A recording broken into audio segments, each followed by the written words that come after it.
morning, everyone. Good afternoon, good evening, whichever great part of this planet you're from. Welcome to my channel. Thank you for stopping by. If you're brand new to my channel, please subscribe, be part of the Nature Now train. There are so many great episodes that I have in mind to bring to you guys, like today's episode, which we're gonna twist it around a little bit and do something different. And I'm super excited about it because number one, it's the first time I visit someone's home, and number two, it's my bestie, so it's gonna be awesome today. We're gonna go visit Laz and see his amazing collection of orchids.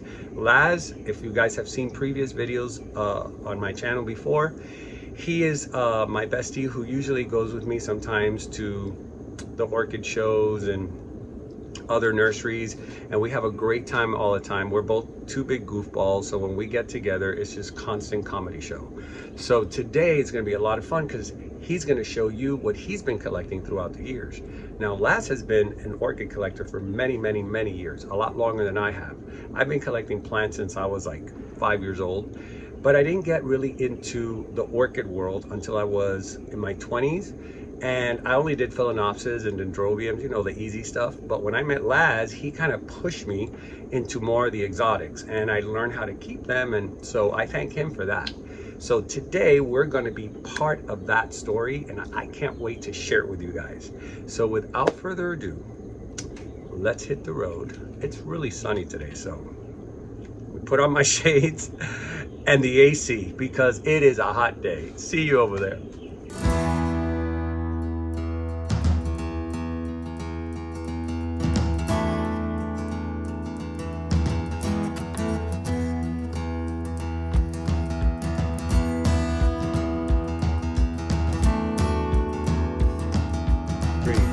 So I made it here, guys. I'm at Laz's home, and we're finally going to see his wonderful collection.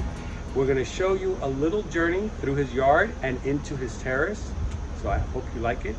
Here we go. Welcome to my home. All right, talk to me about this wonderful palm tree. When did you start putting this together? How old is this? Tell me everything. Okay, so when I first moved in, I bought this house probably May of 2015. There was these two palms that were here in front. So I thought, since I had so many different orchids, I said, let me just start attaching to them. But we also live in an HOA, so I actually had to ask for permission to be able to attach these. So they're what, 6 years old now, since 2015. Now it's when they've actually started taking off. So I get shoots constantly, every year, back to back, sometimes multiple times.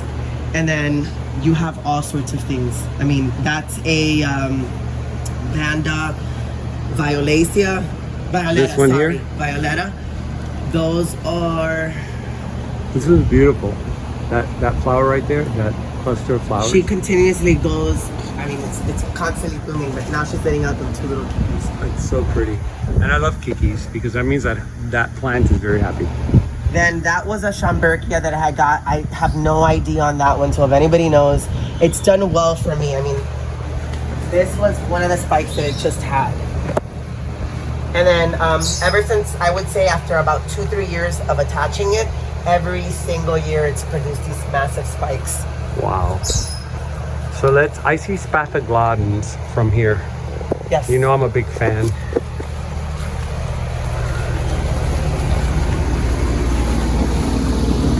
So I decided to get one of each color to see how they did, and the odd thing is that this one actually is the largest, and then it goes from like, I guess, extra large, large, medium, small. The smallest ones were the yellow ones. This one's a combination of that red and yellow color, and then the purples and the pinks have been the ones to actually grow the largest for me. But it was a cool thing to see, so I don't know if it's a lighting thing or if it's just they grow in that size. They look healthy, very healthy. I mean, they maintain, and to be honest with you, I barely do anything to these. With the rain that we get here in South Florida, they basically I don't do anything to mine. No, I do they feed do them, but well. they do well outside. Fertilizer from time to time, but other than that, they pretty much and all year round. And so you use this to edge your screen house where you keep all your collections. Yep. So let's go inside. I'm excited. I want to see what's in bloom. There's a papaya tree outside. I love it. Look at I feel like I'm in a little jungle. Dexter's coming to say hello. Dexter! Oh my goodness, you're so beautiful, guys. I want you to meet Dexter. Lass has actually 2 terrestrial turtles. What is the actual name of So they're sulcatas, which are African spur thighs. And I've had these guys here, for buddy. about 10 to 11 years now. Come here. They're vegetarian. So all they eat is fruits and vegetables. No meat, protein, no nothing. What about your orchids? Do they eat your orchids? So they're like little Roombas. So any dead leaves, anything that Come here, might buddy. fall down, they will get a hold of it and shred it to pieces. Come here. Come here. Don't bite my finger. We'll spit it back out. It's not into protein. All right, let's take a look at some of your beautiful orchids. What would you like to start with? We're gonna start off in the low light room, I guess, if you want to call it. Okay. It's very important to have different environments for your different orchids. Who's that? This is Chomper. So he was a rescue from Best Friends Animal Sanctuary a couple of years back. Hey, Chomper. How you doing, buddy? All right. So over here I have a couple of Hoyas, a couple of Catasetums. As you can see, this is one of the latest We know that acquisitions. one. You ended up getting one. The Blanca Retusa, got right? one. Yeah, all 3 of us ended up getting a Retusa. But I was kind of hearing a couple of people's reviews. They said a little bit more low light, a little bit more cooler temperature. So I decided to put her in here since I have a ceiling fan. And then I have constant misters that go throughout the entire green space. This is one of my favorite encyclias, which is Encyclia Serena O'Neill. She's doing pretty well here. She's pretty. She's healthy. Then over here, it's a yellow mocara. She didn't bloom for me last year, but I realized, I think you had told me that because she was outgrowing an entire new shoot, it was kind of hard, but she's actually growing a spike right now. So Right there. she will hopefully be blooming in the next couple of months. Mine is already blooming. You gave me the one I have. Yep, we bought them together and one of those was a gift. And we got these at Ophi's, right? These flowers. Which these ones? Orchids. Yes. So these orchids were a surprise to us. We were randomly one of our 100 trips to Ophi's sales that they do all constantly. So we ended up seeing this. I ended up getting one, and then one of 2 shows after, then Nelson decides to go, and I'm like, listen, you have to have one of these. I love it. Mine has one shoot, sorry. and it's absolutely beautiful. And I love this fragrance. It reminds me of spearmint gum. So it's Laelia rubescens. Yeah, let's show the tag because it's easier for people. Laelia rubescens. That And way she's people just can put on research. quite a show. I mean, look at these flowers. Yeah, And then the cool part about them is that they actually close up at night. they do. I And then they noticed that. reopen again in the morning. And they have a great spearmint fragrance. It's a very spearmint light. right? It's like scent. spearmint bubblegum. Then over here in this little section, I actually put phals. All sorts of different kinds of phals. One of my favorites is probably, this is called the watermelon. So it's got like a green and pink onset, but it smells amazing. I love it. It smells really good. Hold on, let me see. I can sit here all day. There we go. That's a better view of it. It reminds me of the Bellina. This one just finished blooming as well. But they're constantly blooming. So what do? You keep these as tokens? Well, I haven't cleaned it out yet, but I want to kind of have the flower last as long as it could. You know, it's okay to let go. It happens. She's got another beautiful flower. So then these did the same thing, and then obviously they're growing a whole bunch of new spikes. But I also have an alba, also Crowsmith. You know, I love these. I'm dying to get one of these. And by the way, guys, when you see something that says alba, automatically think of white. Alba means white, or at least anything attached to alba means white. For alba, albino. Albino, exactly. Over here we also have, so there's a couple of more Hoyas. Some of them have already finished blooming. This That's one beautiful. Isn't that the one you told me about? This is a multi-spiking. Crowsmith only carried a certain few. He said I think 200 when they brought him in, and it's constantly blooming. It hasn't stopped.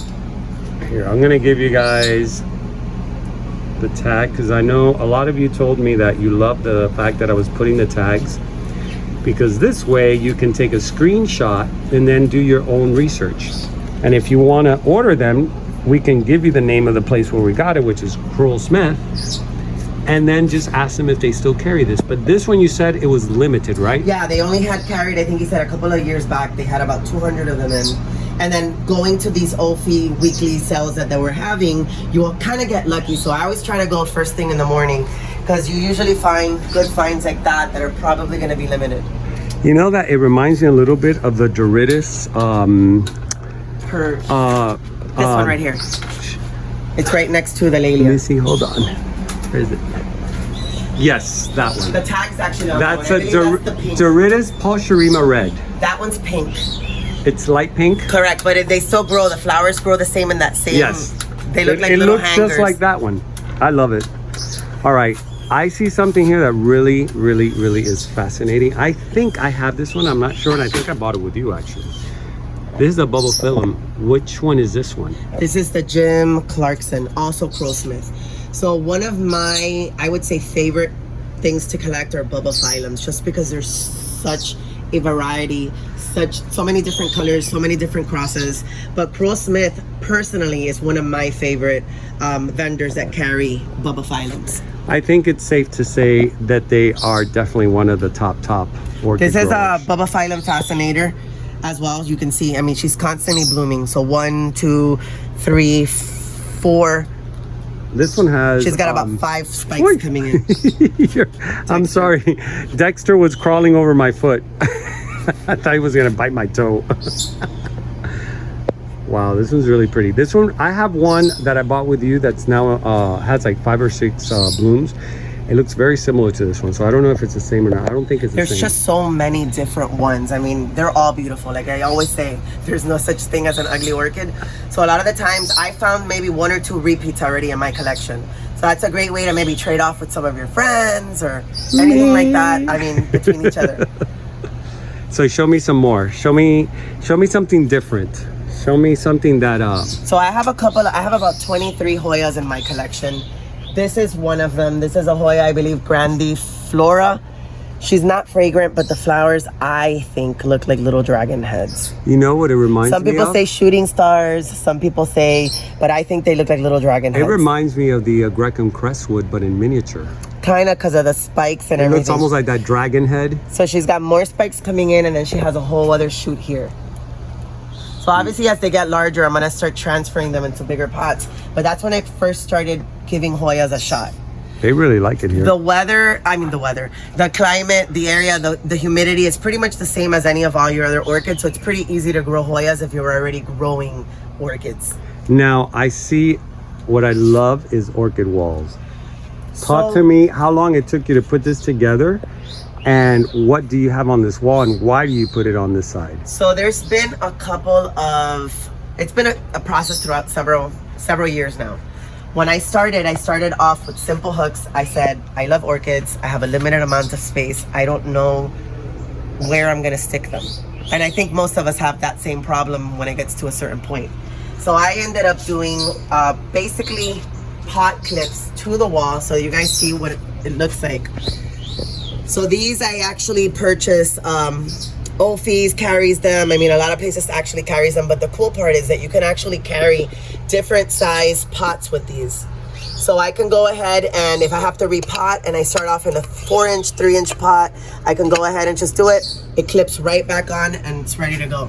The other convenient thing about them is area, the way the sunlight hits, the way that, so if something's not doing too well in a certain area, it's a lot easier for me to just carry it, clip it somewhere else where maybe there's less lighting, more water, which we'll talk about in a second, because I actually have a misting system that I've actually installed. I like when I got here, you had the misting system on, and I felt like I was in a rainforest. It's really, it plays a big part in the growth of these plants. I think it makes a huge role with, obviously, the heat that we get here in South Florida it's very hot. So if you can add that little bit of misting from time to time, that actually cools a few degrees actually, the temperature, and it gets that constant moisture that they need, then obviously you're gonna have success growing certain kinds of orchids. This looks like a Crowsmith. That is one of my favorites. That is a Phalaenopsis tetrapsis. It's beautiful.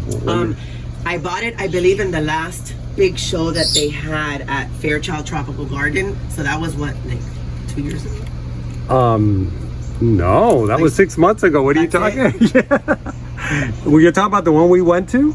That was one of the first ones that we had gone to. Oh no, that It was was like an arid. yeah. Oh, orchid. okay, yeah. That was 2 years ago. So she's been blooming ever since, and She's again, got a lot of shoots too. yeah, constantly. Like she's a constant Sequential, bloomer. right? Yep. So she'll Which, have by the way, multiple spikes. explain what sequential is. So I have another example of. So sequential basically means that they'll continue to bloom. So this one we also got, I don't, maybe 2 years ago. She started off somewhere here, continuously back to back. It's not even every year, it's not every 2 years. Sorry, Chompers likes to whistle. I know. I'm like, is he whistling like that at me? I feel. I like... have him trained well. So he constantly blooms. So as you can see, each of these little nubs, it's constant growth. She's got another one coming in. Ever since I got her, I mean, it's been back to back. The minute that her climate or her condition changes, she likes a lot of humidity, a lot of medium to bright indirect sunlight, and she continues to bloom. So, guys, if you buy an orchid, make sure if it's a sequential orchid, do not cut off the spikes. yes, They don't will ever cut it out. Continue and continue. I mean, 'Cause you'll know. it'll bloom from that end over and over. Correct. You'll know when it's time to cut off the spike because the spike will actually just turn brown Right. and wither away. But as long as she continues and you're feeding it and it's in the perfect environment, she's going to continue to produce bloom after bloom. Now, you told me you were growing fruit stuff, like fruit Yes. trees, in this terrace, which I think is awesome. I started growing them in containers because we're in an HOA here, so they don't really allow us to just plant certain things in the ground. So I decided, well, what other better solution than pots? So what do you have here? So I started off about 4 years ago with an navel orange tree. She's actually produced a couple. It's not a whole lot, but I enjoy more the growing part of it and then kind of making them into small bonsais. So it's kind of cool that you actually have them here. From time to time you actually have fruit. But that's not the only thing. They produce these little tight white flowers, which most citrus do, that smell like jasmine. So when they're not producing fruit, you're also getting little tiny white flowers. Which fragrance? Yep. Over here, I got some lemons. Believe it or not, it's a small plant. I just started these, and I can't believe that they're actually growing full-size lemons. Well, you know what they say? When they throw you lemons. Make lemonade. Then over here, these are my dwarf Cavendish bananas. So I actually started growing these about 1.5 years ago, and they're actually doing pretty well here. So you can see there's a whole bunch of pups coming in. So hopefully this year she will produce a bloom. Oh, that would be cool. And what else? What else do you have in bloom? I want to see This more is blooms. one of my cattleyas. That's beautiful. Here you go, guys. Look at this beauty. So now, I don't know how to pronounce her name. I don't think any of us really do, except for the sunburst part. But I think it says Wayane sunburst. Wayane sunburst. Wayane sunburst, yeah. RLC.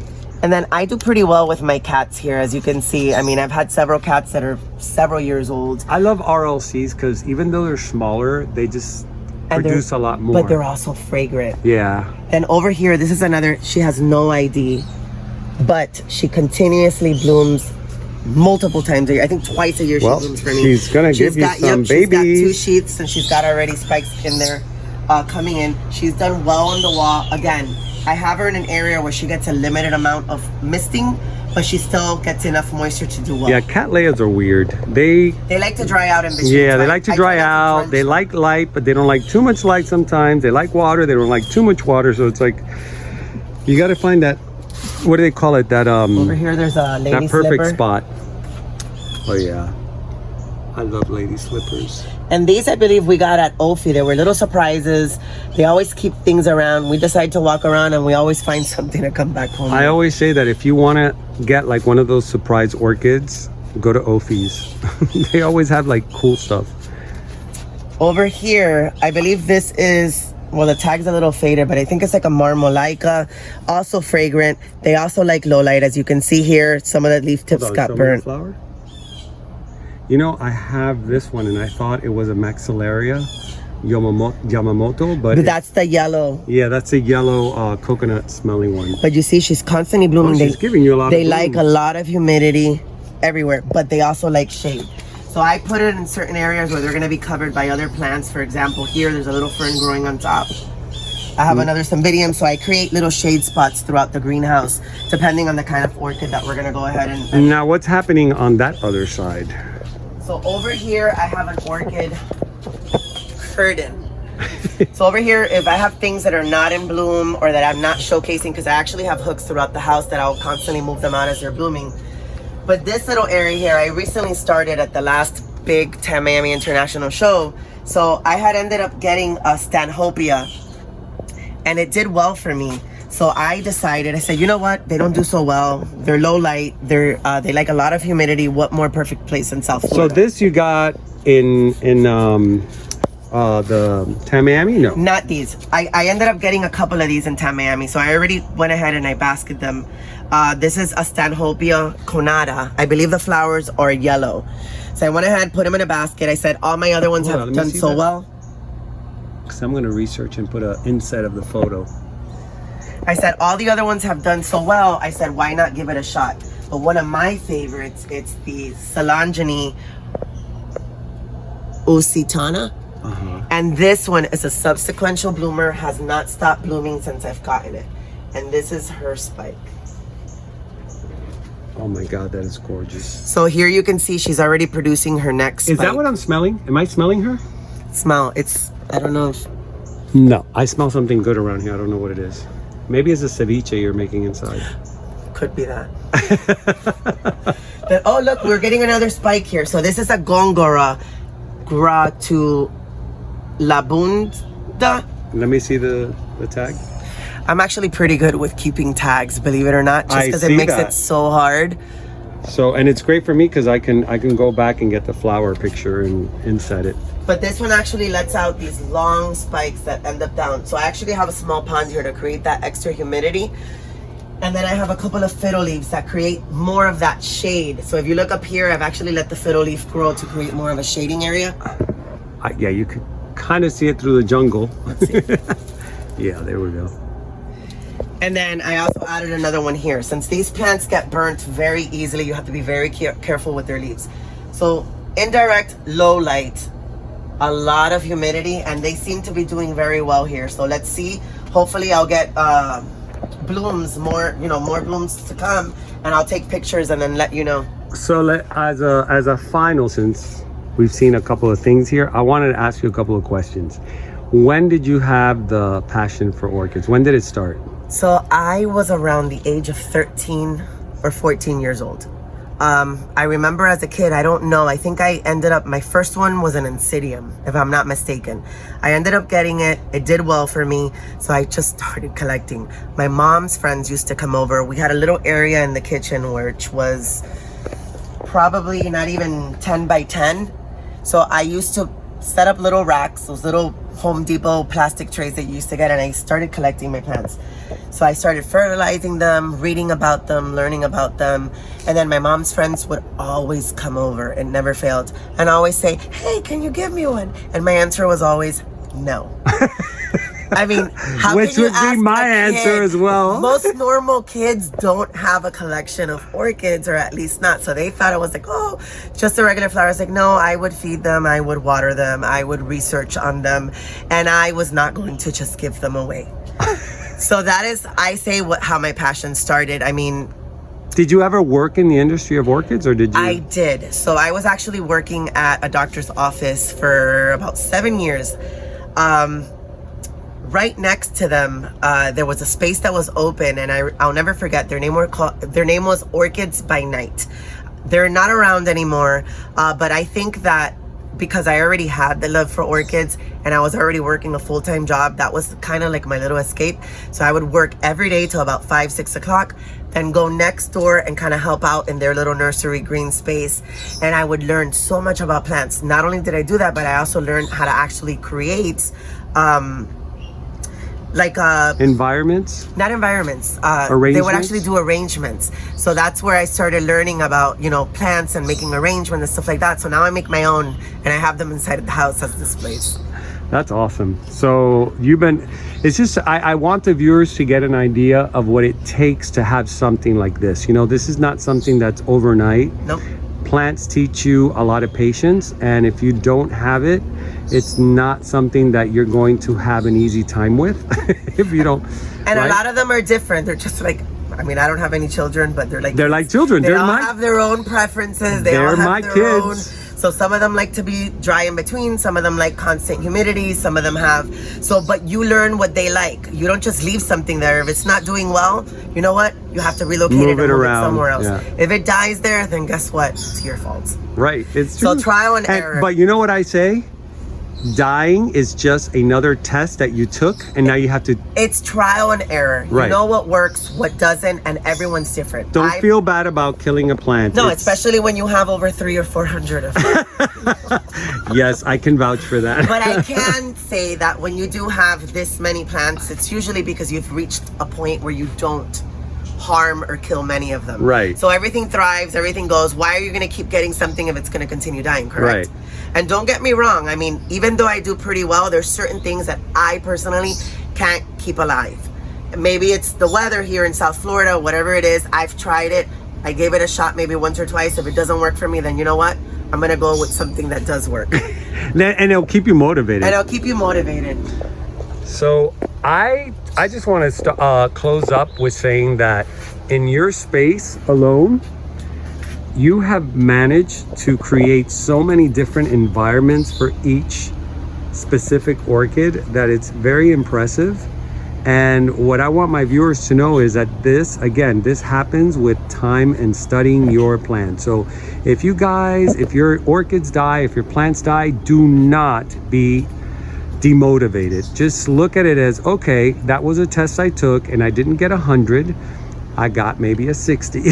So let's go ahead and try it again. And that's how you're going to become an expert at your growing.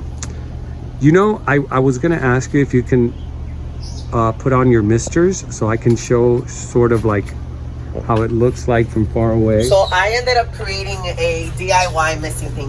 Why? We're in South Florida. It's very hot here. So what I did was this, and then you guys be the judge of it. Yeah, when I came in, you had them on, and it was awesome. I felt like I was back in the Amazonias in So Brazil. I've created a small rain-like environment. I keep the humidity up. Things like my bulbophyllums especially, they like a lot more humidity. I'm able to target those certain areas. Same thing with my cats. I know that they don't like as much water, so I won't put as much misters in a certain area. But it's worked out for me, and it's doing pretty well. It's really nice. It feels, it's a nice light mister. And it's just enough to keep everything moist green and thriving. Green and thriving. I mean, it's perfect. It's perfect. Look at that. Oh, it's so nice.